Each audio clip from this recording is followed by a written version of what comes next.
Shalom peuple de Dieu. Aujourd'hui, j'ai eu à cœur de pouvoir vous partager une pensée concernant cette crise mondiale qui est en train de secouer le monde entier. Je sais que vous avez déjà écouté plusieurs messages d'encouragement de la part des éminents serviteurs de Dieu sur Internet, les chaînes de télévision, etc.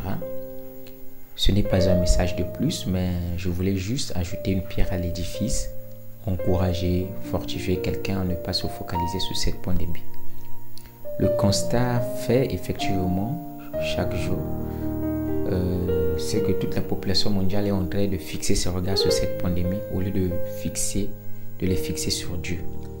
Voilà pourquoi j'ai ressenti dans mon cœur de pouvoir vous partager ces 5 vérités qui, je suis convaincu, feront du bien à une personne. La première vérité que nous devons savoir est que le Seigneur a l'œil sur tous les hommes. Donc le Seigneur a l'œil sur toi et sur moi.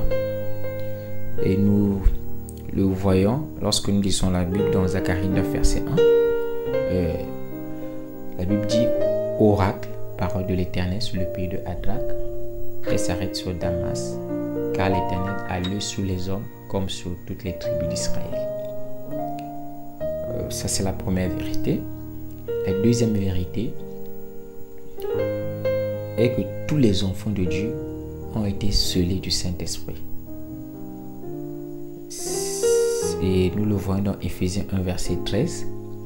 La Bible dit « En lui, vous aussi, après avoir entendu la parole de la vérité, l'évangile de votre salut, en lui vous avez cru et vous avez été scellés du Saint-Esprit qui avait été promis. » Et donc nous avons été scellés du Saint-Esprit. Et ce n'est pas par hasard, mais plutôt pour faire la différence entre les enfants de la lumière et ceux des ténèbres. Dans le monde spirituel, il n'y a que ces 2 catégories d'enfants. Ou on est avec Dieu, ou bien on n'est pas avec Dieu. Il n'y a pas des histoires de religion. Et il y a plusieurs versets de la Bible qui parlent de cette différence. Mais nous pouvons remarquer cette différence dans le livre d'Exode, où il est demandé aux enfants d'Israël de mettre le sang sur les 2 poteaux et sur les linteaux pour qu'ils soient épargnés des plaies qui devraient s'abattre sur l'Égypte.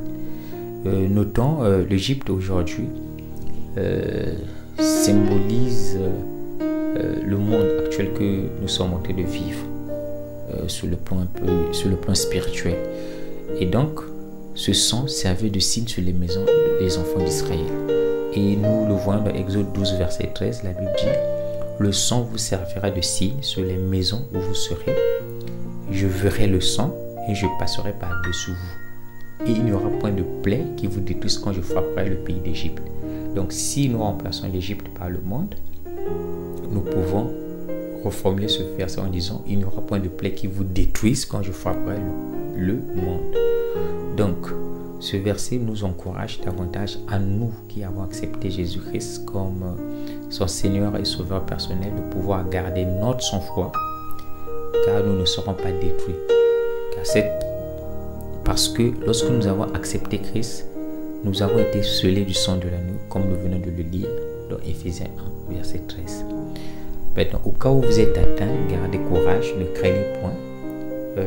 Mettez votre confiance en Dieu et vous serez guéri. Maintenant, quelqu'un va me dire comment se fait-il que moi j'ai accepté Christ et en fonction de ce que vous venez de dire, j'ai été scellé du Saint-Esprit, du sang de l'agneau, mais je marche dans la sanctification, dans la sainteté, mais pourquoi je suis atteint par cette maladie? Effectivement, je suis convaincu que Dieu l'a permis afin que vous servez de témoignage au peuple de Dieu et dans le monde. Voilà un peu la deuxième vérité que nous devons garder dans nos cœurs, que nous avons été marqués du sceau de Dieu. Et en plus, il y a quelque chose quand même d'important aussi que nous devons retenir, que peu importe ce qui va arriver dans le monde, parce que ces choses vont arriver, car elles ont été annoncées. Ce que Dieu annonce finit toujours par s'accomplir. Et que nous, enfants de Dieu, nous devons le savoir, que nous n'avons pas été destinés pour la colère de Dieu. Donc la troisième vérité, c'est qu'il veille sur tous ses enfants. Donc puisque nous avons été marqués du sceau de Dieu, ceci revient à dire qu'il veille sur nous. Parce que aussi nous sommes son temple. Et comme il est écrit dans 1 Corinthiens 6, verset 19, je crois. Ne savez-vous pas que votre corps est le temple du Saint-Esprit qui est en vous, que vous avez reçu de Dieu et que vous ne vous appartenez point à vous-même?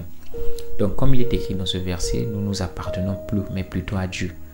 Dieu protège son temple et ne permettra pas que ce dernier soit ébranlé par un petit virus comme le coronavirus. Et la quatrième vérité, c'est que ces catastrophes et pandémies ont été annoncées. Ils ont été annoncés par le Seigneur. Ils sont des signes annonciateurs de sa revenue. Donc nous, chrétiens du 21e siècle, sommes en train de vivre ces choses qui sont le commencement des douleurs de ce qui a été annoncé par le Seigneur et les prophètes. Et nous pouvons voir cela dans Luc 21. Je vous encourage de pouvoir lire dans vos maisons tout ce chapitre. Et nous allons nous attarder sur Luc 21, verset 11. La Bible dit: il y aura des grands tremblements de terre et en divers lieux, des pestes et des famines. Il y aura des phénomènes terribles et de grands signes dans le ciel. Donc, la cinquième vérité, c'est que nous devons demeurer fermes, comme nous le recommande la Bible dans 1 Corinthiens 16, verset 13. Veillez, demeurez fermes dans la foi, soyez des hommes et fortifiez-vous. Le monde va chercher à nous faire peur et nous le voyons déjà au travers des médias, des pubs, etc. pour nous défocaliser. Mais nous devons continuer à mener notre vie normalement, sans peur et inquiétude. Voilà un peu, frères et sœurs, nous devons cesser de regarder à ce virus injecté par le monde des ténèbres, parce que si nous continuons à le regarder, nous serons en train d'attrister le Saint-Esprit par lequel nous avons été scellés le jour de notre rédemption. Pour terminer, en ces derniers temps, Dieu a un désir pour nous chrétiens, pour nous qui l'avons accepté comme Seigneur Sauveur. Il a un désir pendant notre temps de confinement et même après le temps de confinement. Le désir de Dieu maintenant pour ses enfants se trouve dans Colossiens 4, verset 2. La Bible dit: persévérez dans la prière, veillez-y avec action de grâce.